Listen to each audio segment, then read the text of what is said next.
how are you? I hope you are so well. So let's begin with the chapter British Colonial Era. Let's begin.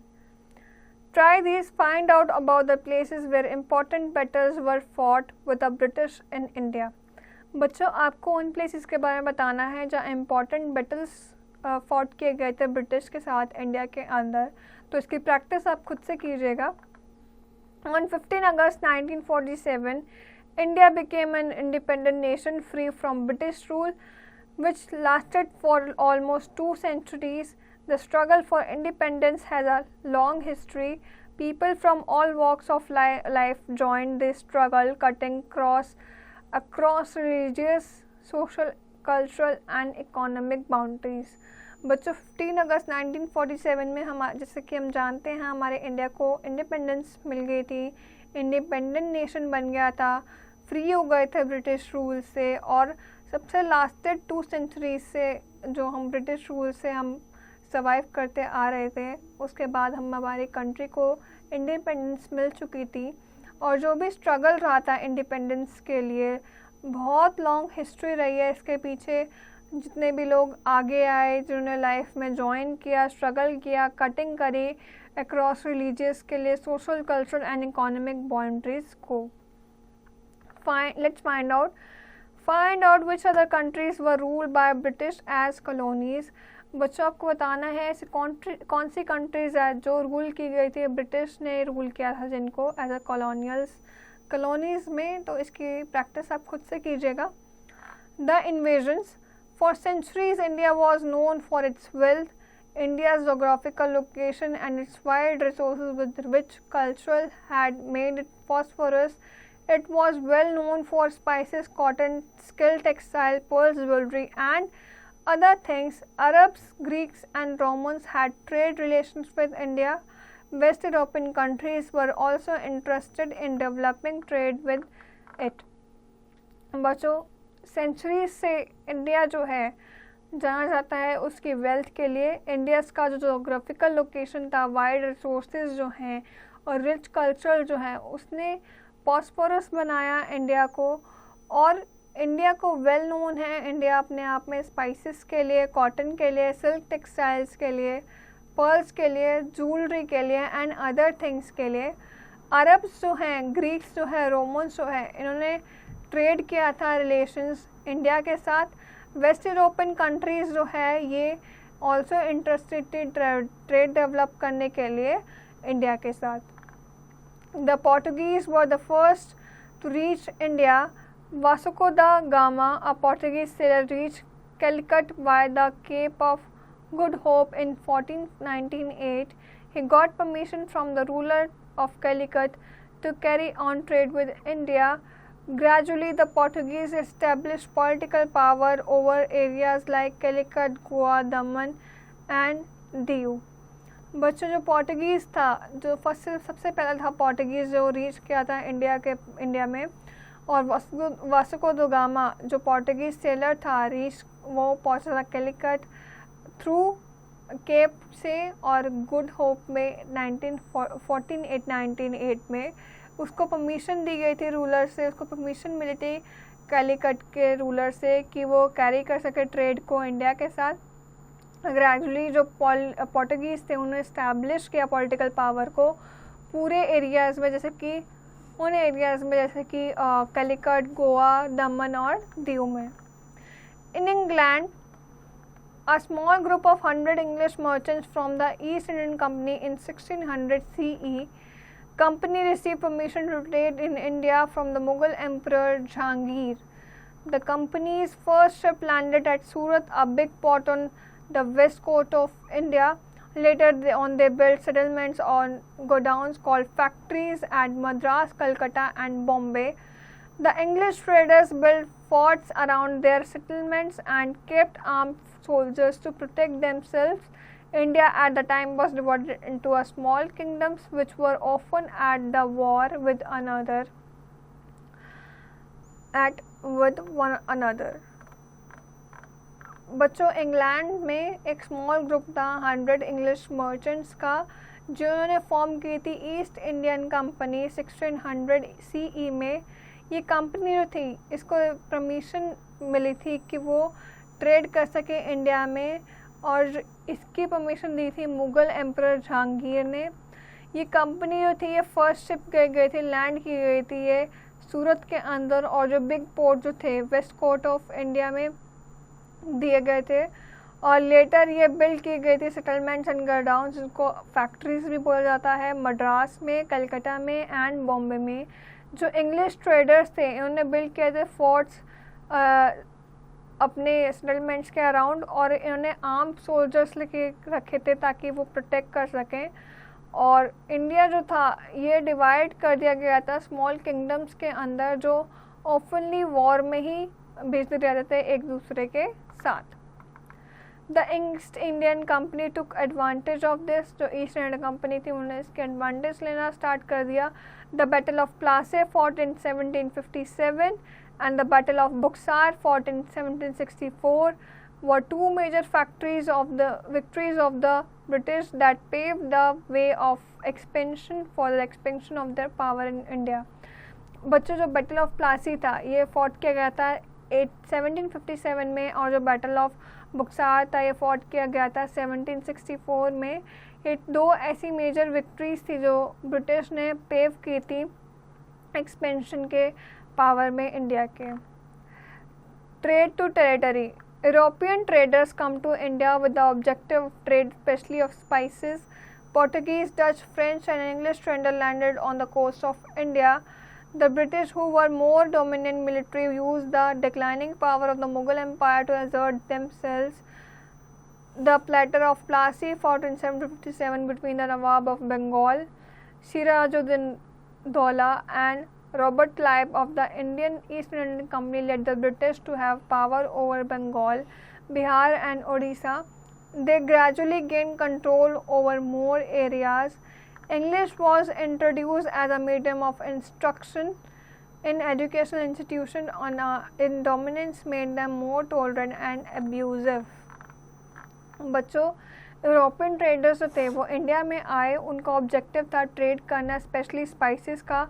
Portuguese, Dutch, French और English traders जो थे ये land करे coast of India में, और British जो थे ये बहुत डोमिनेंट मिलिट्री थी इनकी, और ये यूज़ करते थे डिक्लाइनिंग पावर मुग़ल एम्परर की एम्पायर के जो एजर्ट करते थे खुद को। और जो बैटल ऑफ प्लाजा था ये फॉट किया गया था 1757 में बिटवीन नवाब of Bengal Sirajuddaula and Robert Clive में, जो ईस्ट इंडियन कंपनी से थे, और लेड किया गया था ब्रिटिश को पावर रूल करने के लिए, पावर अपनाने के लिए बंगाल, उसकी पावर लेने के लिए बंगाल की, बिहार की और उड़ीसा की। और ग्रेजुअली उन्होंने गेन कर लिया था कंट्रोल इन एरियाज़ के, और इनसे भी ज़्यादा एरियाज़ में। इंग्लिश को इंट्रोड्यूस किया था as a medium of instruction in educational institution में, और डोमिनेंस मेड करने के लिए, और इंटॉलरेंट के लिए एंड एब्यूसिव के लिए इंग्लिश का यूज़ किया जाता था।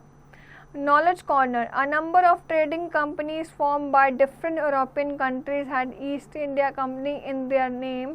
For example, the French East India Company, the Dutch East India Company and so on। बच्चों जो नंबर ऑफ ट्रेडिंग कंपनीज थी ये फॉर्म की गई थी डिफरेंट यूरोपियन कंट्रीज से, जिन्होंने ईस्ट इंडिया कंपनी को नाम दिया गया था। और फॉर एग्जांपल जैसे कि फ्रेंच ईस्ट इंडिया कंपनी और जो डच ईस्ट इंडिया कंपनी थी, और बाकी भी इसके साथ जैसे और भी कंपनीज को नाम दिया गया था। Exploitation and dissatisfaction, as the British established their control over India, they started exploiting Indians. Their disregard for local customs and traditions hurt the Indians. Individuals expressed their discontent in the form of various minor revolts and conflicts.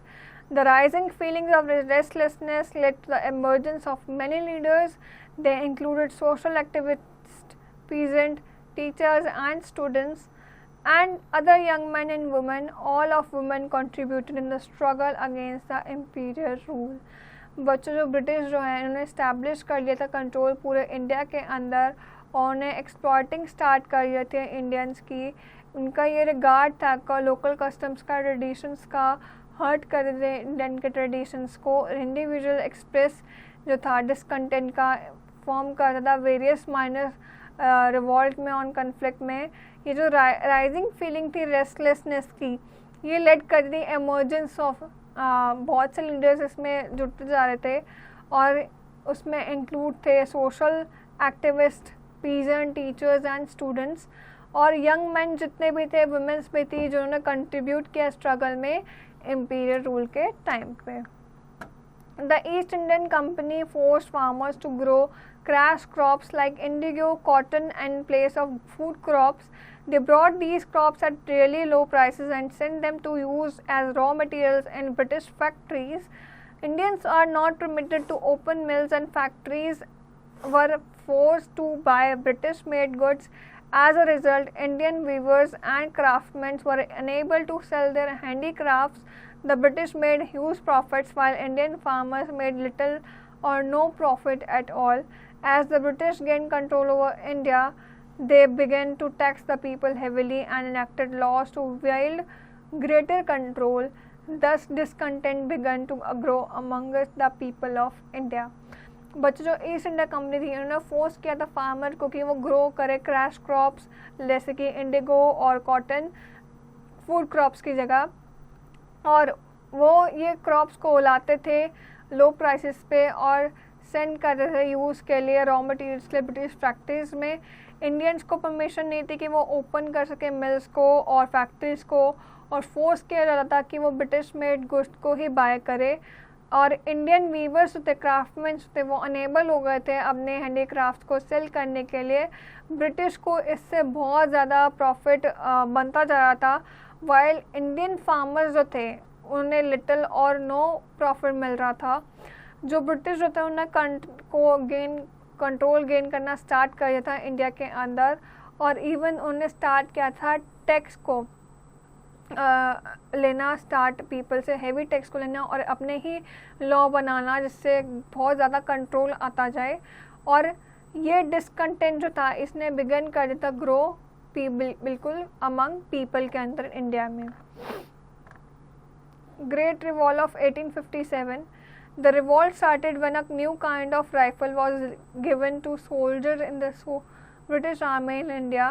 To use this rifle, soldiers had to bite off the cover of cartridge, a tube that holds bullet. Many people believed that the cover was coated with a fat of animals that their religion did not allow them to eat. This hurt the religious feeling of Hindu Muslims and soldiers. बच्चों, revolt start हुआ था 1857 का। एक ऐसा revolt था जिसमें new kind of reveal दी गई थी सोल्जर्स को यूज़ करने के लिए, ब्रिटिश आर्मी के सोल्जर्स को यूज़ करने के लिए इंडिया के अंदर। और इस राइफ़ल की यूज़ करने के लिए सोल्जर्स को बाइट करना पड़ता था कवर के कार्ट्रिज को, जो एक ट्यूब होती है जो होल्ड करती है बुलेट को। और बहुत से लोग ये बिलीव करते थे जो ये कवर है ये कोटेड है एनिमल स्किन से, एनिमल फैट से, तो ये उनके रिलीजन को, इंडियंस के, हिंदूज़ को और मुस्लिम के रिलीजन्स को बहुत ज़्यादा हर्ट करता था। उनके रिलीजन में अलाउ नहीं था ईट करना, और ये उनके रिलीजन फीलिंग्स को हर्ट करता था। Mangal Pandey, a soldier in the British Army in Bengal, refused to use the rifle. The British arrested Mangal Pandey and put him to death. Soon after, the soldiers from Meerut and other parts of northern India marched to Delhi and captured the city. They made the Mughal Emperor Bahadur Shah Zafar their king. The revolt spread from the soldier to the farmers and other people who were unhappy with the British rule. जो मंगल पांडे था बच्चों, एक ऐसा soldier था British army में बंगाल के अंदर जिससे रिफ्यूज़ किया था इस राइफ़ल को यूज़ करने के लिए। और जो ब्रिटिश थे उसने उन्होंने अरेस्ट किया था मंगल पांडे को, और उनको ऐसा उन्होंने पनिश किया कि उनकी डेथ ही हो गई। तो इसके बाद जितने भी सोल्जर्स थे मेरठ में, other parts of northern India में मार्च करना स्टार्ट कर दिया उन्होंने दिल्ली के अंदर, और कैप्चर किया था सिटी को।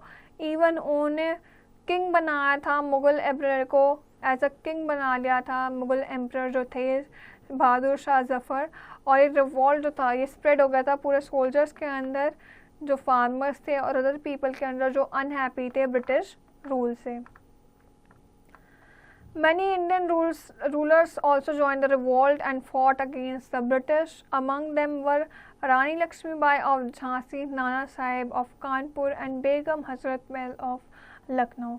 बच्चों बहुत से ऐसे इंडियन रूलर्स थे जिन्होंने ज्वाइन किया था इस रिवॉल्ट को और अगेंस्ट लड़े थे वो ब्रिटिश के.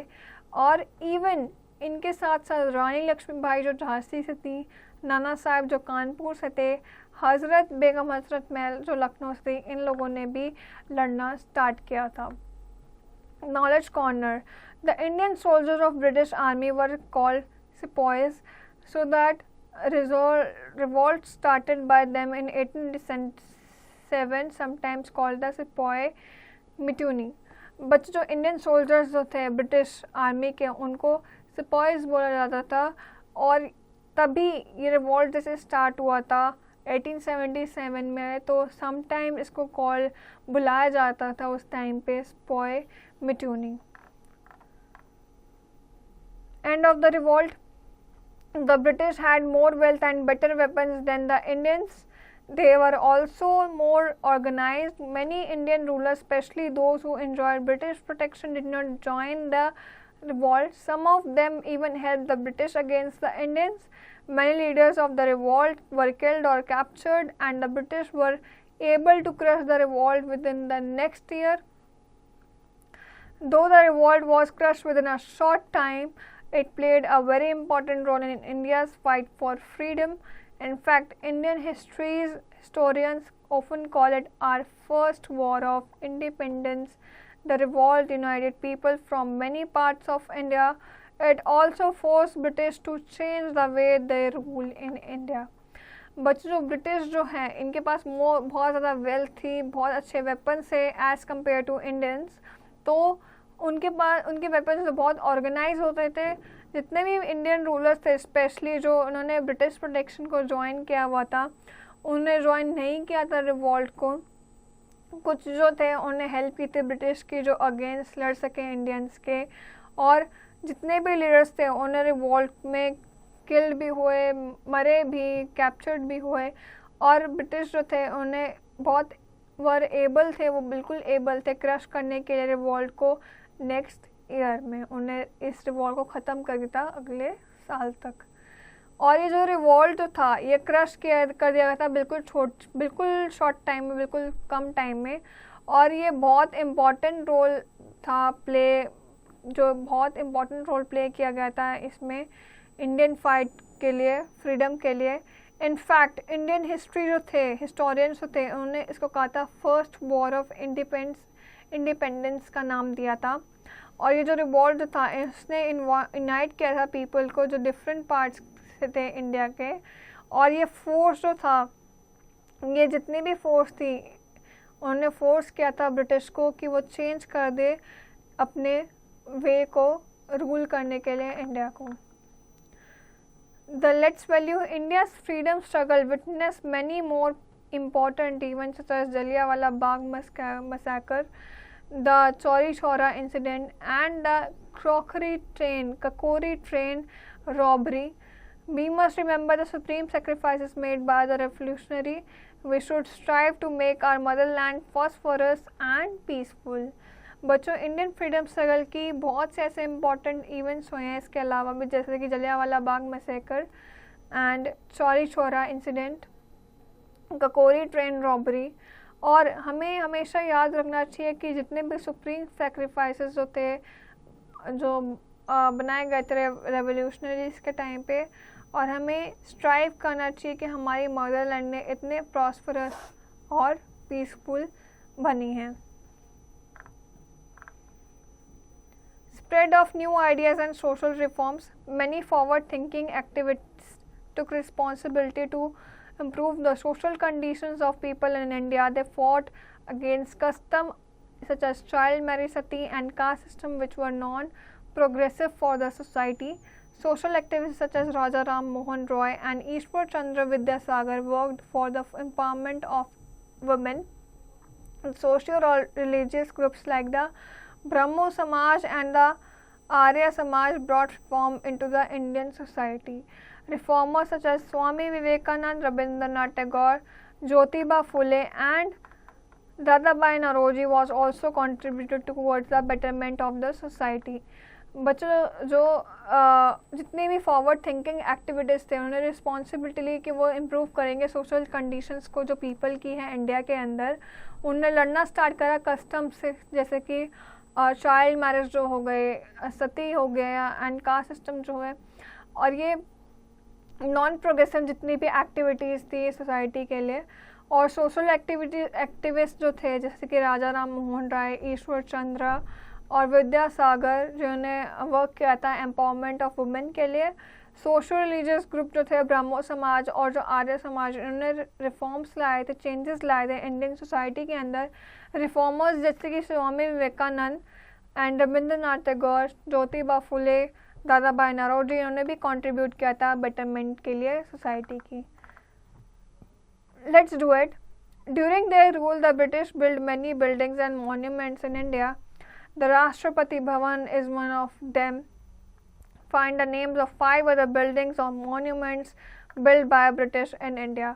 बच्चों, ब्रिटिश के रूल के टाइम पे ब्रिटिश ने बहुत से मॉन्यूमेंट्स बनाए, जैसे कि उन्होंने बनाया था इंडिया के अंदर राष्ट्रपति भवन, जो इंडिया के एक सब मॉन्यूमेंट में से एक है. तो आपको और 5 अदर बिल्डिंग्स और मॉन्यूमेंट्स के नाम बताने हैं जो ब्रिटिश ने बनाए थे इंडिया के अंदर. Glossary. Textile, type of a cloth. Revolt, action against those in power. Cartridge, a bullet. Mutiny, when people refuse to obey orders. बच्चों, टेक्सटाइल का मतलब होता है कि ऐसा एक टाइप होता है क्लोथ का. रिवॉल्ट का मतलब होता है एक्शन लेना अगेंस्ट कुछ पावर्स के. कार्ट्रिज का मतलब होता है बुलेट. म्यूटिनी का मतलब होता है जब लोग मना कर दे ऑर्डर्स को ओबे करने के लिए. Let's remember, traders from faraway places came to India for spices, textiles and indigo.